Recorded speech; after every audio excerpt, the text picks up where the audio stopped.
Təsəvvür eləyin ki, hətta adi parkovkada, parklanmada mədəniyyət elementlərindən danışıram.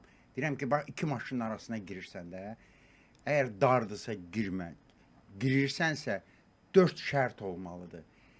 Deməli, maşını saldın mı, sən rahat çıxmalısan, bu bir. Sənin sərnişinin rahat qapını açmalıdır, 2, amma bu bəs eləmir.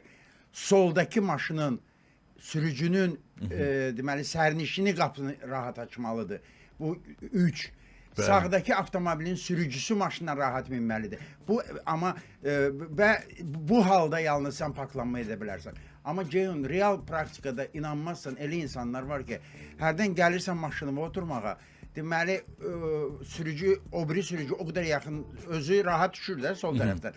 Amma sağ tərəfini sənin maşınıma elə verib ki, sən lükdan girməlisən, belə çıxır.